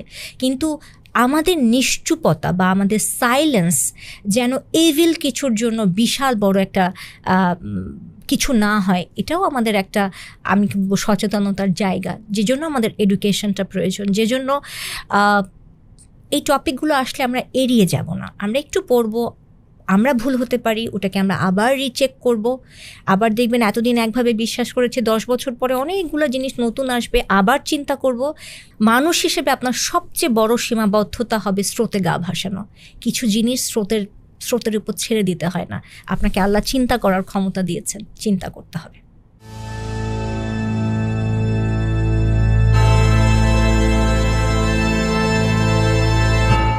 ট্রান্স আইডিওলজি বা ট্রান্সজেন্ডার আইডিওলজি বুঝতে হলে যেই মানুষটার কথা আপনার জানতেই হবে, যেটা কোনো একটা অদ্ভুত কারণে LGBTQIA+ কমিউনিটির মানুষ সামনে আনতে চায় না, কারণ এটার পেছনে একটা ভয়াবহ ডার্ক স্টোরি আছে। আমি আস্তে আস্তে সেই গল্পটা আপনাদেরকে বলবো, তার আগে একটু বুঝবো এই ট্রান্স আইডিওলজি কী, ট্রান্সজেন্ডার আইডিওলজি কী। বায়োলজিক্যাল সেক্স বলতে আমরা সবাই বুঝি জন্মগতভাবে পেনিস নিয়ে জন্মালে পুরুষ, ভেজাইনায় জন্মালে নারী। কিন্তু জেন্ডার শব্দটা সবার আগে কে ইন্ট্রোডিউস করলেন? যিনি ইন্ট্রোডিউস করলেন তার হাত ধরে জেন্ডার আইডেন্টিটি শব্দটা পপুলার হয়েছে। তিনি প্রথম জেন্ডার শব্দটি নিয়ে এসেছেন। তিনি সাইকোলজিস্ট জন মানি, নিউজিল্যান্ডে জন্মগ্রহণ করেছেন। সেক্সুয়াল বিহেভিয়ার নিয়ে প্রায় তার 2000 আর্টিকেলস, রিসার্চ অ্যান্ড পেপার্স আছে। বুঝতেই পারছেন, এত বিখ্যাত একজন মানুষ যখন প্রথম জেন্ডার এই শব্দটা আমরা কেউ জানতাম না, এটা এলো, এটা একটা ঘটনা ঘটালো। সেটা হচ্ছে তিনি একটা নতুন আইডিওলজি নিয়ে আসলেন। সে জায়গাটাতে যাব তার আগে একটু বুঝি জন মানি আসলে কি কাজ করতেন। যারা আমাদের ইন্টারসেক্স মানুষ আছেন, অর্থাৎ যৌনাঙ্গ, ছেলে মেয়ে কনফিউজিং একটা এরকম একটা জিনিস নিয়ে জন্মগ্রহণ করে যেসব মানুষ, মূলত তাদের নিয়ে কাজ করতেন। এবং তিনি প্রথম জেন্ডার আইডেন্টিটি ক্লিনিক খুলেছিলেন জন হপকিন্স ইউনিভার্সিটি, ইউএসএতে 1966-এ। 1955-এ তিনি প্রথম শব্দটি আনলেন জেন্ডার, এবং তিনি বলতে চাইলেন তোমার পুরুষাঙ্গ বা তোমার নারী হিসেবে তোমার এক্সটার্নাল একটা ভ্যাজাইনা থাকুক, এটা তোমার বায়োলজিক্যাল সেক্স। কিন্তু কোনো একটা মানুষ তিনি নিজে তার জন্য জেন্ডার বেছে নিতে পারেন। অন্যভাবে যদি আমরা বলি, একটা ছেলে বাচ্চাকে আপনি যদি এভাবেই বড় করতে পারেন, যেখানে আমরা মেয়েদের মতো তাকে জামা কাপড় পরাবো, পুরোপুরি মেয়েদের মতো বড় করব, তাহলে সে তার নিজের জেন্ডার ফিমেল হিসেবে আইডেন্টিফাই করতে পারবে। আমি এডুকেশনিস্টদের জন্য ভিডিওটা বানাচ্ছি না, সাধারণ মানুষের বোঝার জন্য বলছি। ওই জায়গা থেকে জেন্ডার আইডেন্টিটি ইস্যুটা আসলো। এখন এতদিন তো আসলে জন মানি কাজ করতেন ইন্টারসেক্স বাচ্চাদের জন্য। এই জিনিসটা প্রমাণ করার জন্য, অর্থাৎ ইন্টারসেক্স বাচ্চাদের সুবিধাটা কি, তার জেন্ডার এলোমেলো ছিল, ক্রোমোজোমাল মেকআপটা দেখে তিনি একটা নির্দিষ্ট দিকে তাকে ট্রানজিশনে নিতেন, হরমোনাল এবং সার্জিক্যাল। কিন্তু তিনি যে থিওরিটা স্ট্যাবলিশ করতে চাচ্ছেন যে তার পেনিস যাই হোক, তার ভেজাইনা থাকুক আর যাই থাকুক, তুমি তাকে একটা এনভায়রনমেন্ট দাও, ওই এনভায়রনমেন্টের মতোই সে তার জেন্ডারকে বেছে নেবে। এটা প্রমাণের জন্য তার কি দরকার ছিল? তার দরকার ছিল স্বাভাবিক গঠনের একটা ছেলে বা মেয়ে, যার উপর তিনি এক্সপেরিমেন্টটা করবেন এবং দেখাবেন তার যদি আপনি পেনিস কেটে ফেলেন, টেস্টিস কেটে ফেলেন এবং তাকে যেন ঠিক মেয়ে বাচ্চার মতো আপনি জামা পরান, মেয়ে বাচ্চার মতো তাকে বড় করতে চান, সেটাকেই তার জেন্ডার বলে চিনবে। এবং biological sex has nothing to deal with his or her gender identity. এবারে আসেন জন মানির জন্য। এরকম মা কই পাবেন যে বাচ্চা একটা ব্লেডের ওটি টেবিলে তার সন্তানকে পাঠিয়ে দিবে পেনিস কেটে ফেলার জন্য, টেস্টিকলস কেটে ফেলার জন্য, অথবা তার ওভারি বা জরায়ু ফেলে দেওয়ার জন্য? জন মানির এই এক্সপেরিমেন্টের জন্য একটা সুবর্ণ সুযোগ তৈরি হচ্ছিল ঠিক একই সময়টা 1965, 22শে অগস্ট। জ্যানেট এবং রন রেইমার কানাডার উইনিপেগে তাদের যমজ সন্তানের জন্ম দেন, যাদের একজনের নাম ছিল ব্রুস বা ডেভিড রেইমার এবং আরেকজনের নাম ছিল ব্রায়ান। মজার ব্যাপার হলো, এই দম্পতি তখন পর্যন্ত জন মানি নিয়ে কিছুই জানতেন না। জ্যানেট এবং রনের বাচ্চার দুজনেরই ফাইমোসিস বলে একটা ক্লিনিক্যাল কন্ডিশনে তৈরি হলো যখন তাদের বয়স 7 মাসের মতো। সেই সময় আসলে কি হতো, তাদের ইউরিনেট বা প্রস্রাব করতে একটু ডিফিকাল্টিস হতো, যেটার একটা সমাধানই হচ্ছে সার্কামসিশন করা। তো খুব স্বাভাবিক, 8 মাসের সময় তারা তাদের ক্লিনিকে, কানাডার একটা ক্লিনিকে আসলে সার্কামসিশনের প্রসেসটা স্টার্ট করেন। এই জায়গাটা নিয়ে গল্পটা বড় করার একটু সুযোগ নাই, কিছু ইনফরমেশন ঘাটতি এখানে আছে। অপারেশনটার সময় একটা সার্জিক্যাল কমপ্লিকেশন তৈরি হয়। তাতে যেটা হয়, পেনিসে যে জায়গাটাতে সার্কামসিশন করছিল, হয়তো ব্লাড বন্ধ করার জন্য বা যে কারণেই হোক, আমরা যে কটারাইজেশন করি সার্জারির সময়, সেটা খুব বাজেভাবে ডেভিড রেইমার বা ব্রুস, আমরা যেই নামে ডাকি না কেন, ডেভিডের পিনাইল ইনজুরি করে ফেলে, যে জায়গাটাতে সার্কামসিশন হয়। তার ফলে যেটা হয়, ইররিপেয়ারেবল একটা ড্যামেজ তৈরি হয়, এবং ডাক্তাররা খুবই রন এবং জ্যানেটকে যে ইনফরমেশনটা দেন যে আমরা খুবই দুঃখিত, তোমার বাচ্চাটার আসলে আমরা পেনিসের ইনজুরিটা রিপেয়ার করতে পারবো না, ও আসলে একটা ইমপারফেক্ট মেল হিসেবেই ওকে সারা জীবন বাঁচতে হবে এবং আসলে বিয়ে করতে পারবে না, এই ধরনের কিছু ইনফরমেশন। একজন বাবা মার তখন এরকম ইনফরমেশন শুনলে কেমন লাগতে পারে? খুবই স্বাভাবিক।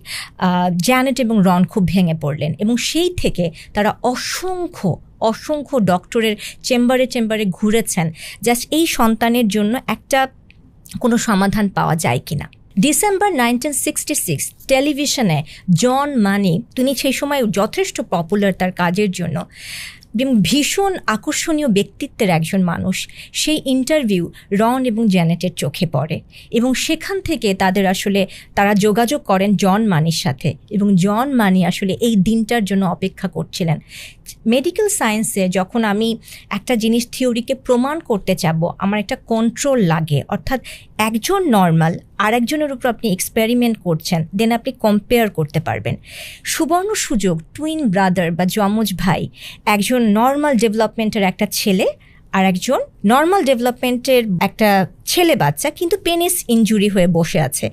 এই বাচ্চাটাকে আমি এবার ট্রানজিশনে নিব এবং আমি কম্পেয়ার করব তার নর্মাল ভাইয়ের সাথে আসলে কি পরিবর্তন আমরা বেড়ে ওঠার প্রক্রিয়ায় দেখছি। এবং এই ট্রানজিশনের ধারাটা শুরু হলো, এবং কোনো সন্দেহ নেই রন এবং জ্যানেট আশার আলো দেখতে পেলেন। তারা সেই কানাডা থেকে উড়ে জন মানির পর্যন্ত চলে আসলেন, এবং জন মানি এই সময় তিনি যখন একটা আইডিওলজি প্রচার করতে চাচ্ছেন যে জেন্ডার আইডেন্টিটি গেট বলে একটা শব্দ, অর্থাৎ 2 বছর বয়সের মধ্যে যদি আমরা জেন্ডার ট্রানজিশনের প্রসেসটা শুরু করে দিতে পারি, তাহলে সারা জীবন আসলে একটা মানুষের জেন্ডার আইডেন্টিটি নিয়ে সে কি সেটা সে বুঝে ফেলতে পারে। তাই তার একটা বাড়তি তাড়াহুড়া ছিল যে আমি একটা, তো সে ভীষণ খুশি, কারণ 2জন বাচ্চাকে পেয়ে গেছে যাদের উপর এক্সপেরিমেন্ট করা যাবে, বাবা মাকে ইনফরমেশন দেওয়া হলো, এবং 11 বা 12 বছর বয়সে হরমোনাল ট্রানজিশনটা হবে।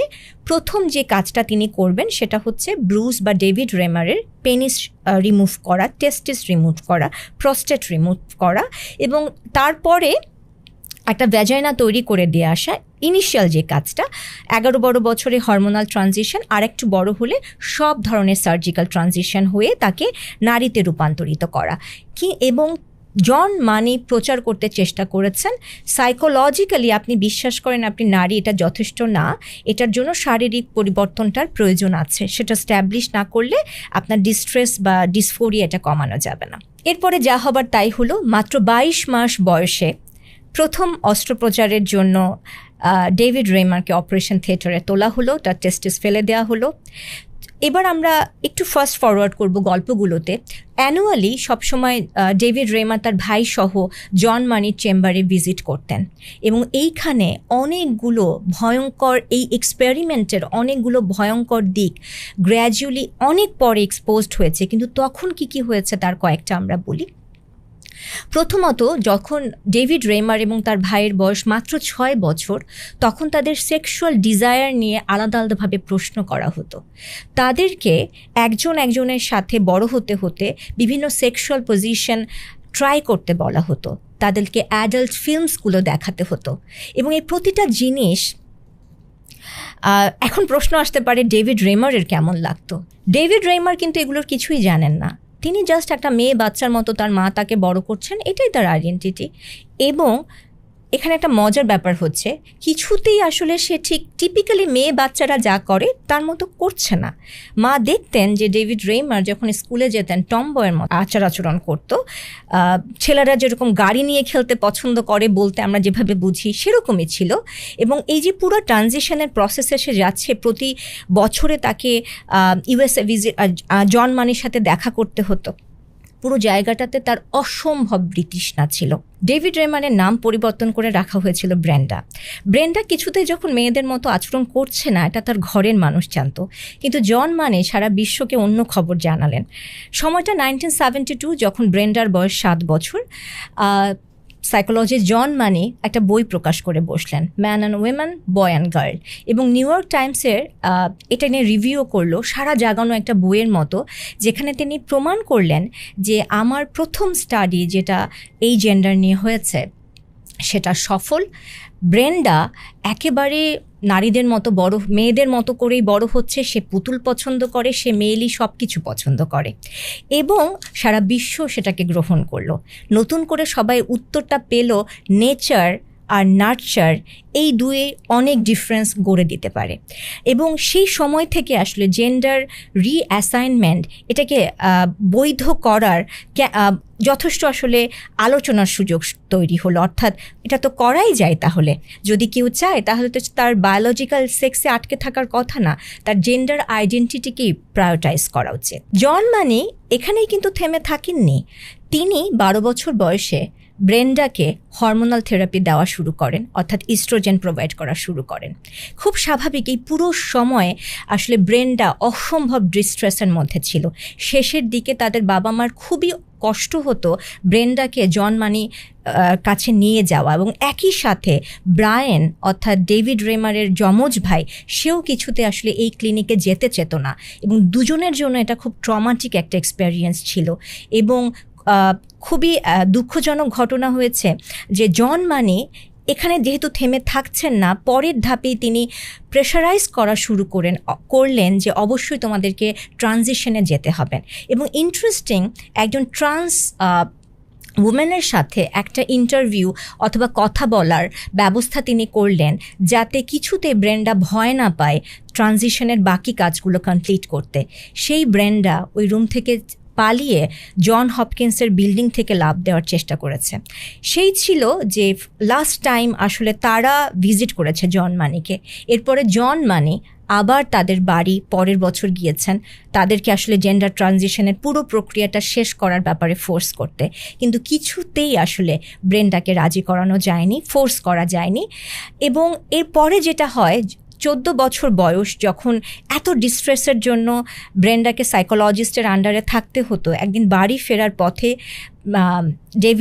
যে ডেভিড রেইমার ছিল এবং তার বাবা তাকে পুরো গল্পটা জানায়। এবং এত বছর পরে ডেভিড রেইমার, যার রূপান্তরিত নাম ব্রেন্ডা, তার অস্তিত্বের আসল খবরটা পায়। And that was the time সে সিদ্ধান্ত নেয়, আমি আমার আমিকে খুঁজে পেতে চাই।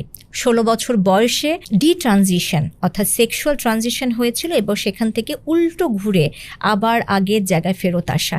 প্রক্রিয়াটা ডেভিড রেইমারের জন্য সহজ ছিল না, কিন্তু সবার আগে ইস্ট্রোজেন নিতে নিতে তার যে ব্রেস্ট তৈরি হয়েছিল সেটাকে সে কেটে ফেলে, এবং সে জেন্ডারের বাকি যে প্রসেসগুলো আছে, যাতে সে আগের একটা হয়তো পেনিস না থাকুক, কিন্তু তার সাইকোলজিক্যাল যে জেন্ডার আইডেন্টিটি সেখানে সে ফেরার জন্য সব ধরনের সার্জিক্যাল যে প্রসেস আছে উল্টো সেগুলো স্টার্ট করলো। 21 বছর বয়স পর্যন্ত ডেভিড রেইমার 2 বার সুইসাইডের অ্যাটেম্প্ট নিয়েছিল। He was always unhappy since his childhood. 1990 David Reimer বিয়ে করেন। যাকে বিয়ে করেন তার 3টি সন্তানকে তিনি অ্যাডপ্ট করেন, এবং একটা নর্মাল লাইফ আসলে তিনি কাটানোর চেষ্টা করেছেন। 1990 মোটামুটি এই সময়টাতেই ডেভিড রেইমার একটু একটু করে পাবলিকলি তার লাইফ নিয়ে কথা বলা শুরু করলো, যার সূত্র ধরে আমাদের এই অন্ধকার গল্পটাতে আরেকজন মানুষের আবির্ভাব। তার নাম মিল্টন ডায়মন্ড। মিল্টন ডায়মন্ড তিনি কে ছিলেন? বেসিকলি 2000 আর্টিকেল আছে এরকম একজন ঈশ্বর সম রিসার্চারের বিরুদ্ধে কথা বলতে হলে আপনার পায়ের নিচের মাটিও তো অনেক শক্ত হতে হবে। আপনি কেন আমার কথা বিশ্বাস করবেন? সে জায়গাটাতে আপনারা বলতে পারেন একাডেমিকভাবে জন মানি যা প্রমাণ করতে চাইতেন তার পক্ষে মিল্টন ডায়মন্ড ছিলেন না। মিল্টন ডায়মন্ড কি করেছেন? ডেভিড রেইমারের যে সাইকিয়াট্রিস্ট কেথ সিগমানসন, তার সাথে তিনি যোগাযোগ করেন।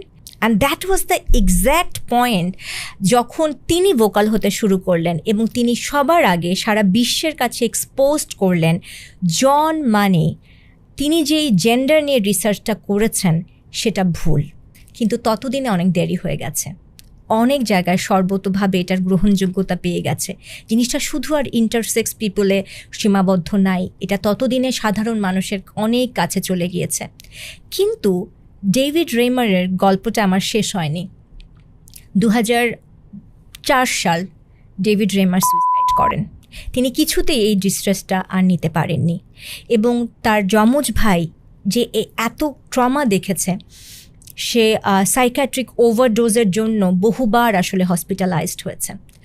জন মানির এই গল্পটা LGBTQIA কমিউনিটির মানুষ, বিশেষ করে যারা transgender, gender dysphoria, gender incongruence, surgical transition, hormonal transition, এসব নিয়ে কথা বলেন, এসব নিয়ে অ্যাক্টিভিজম করেন।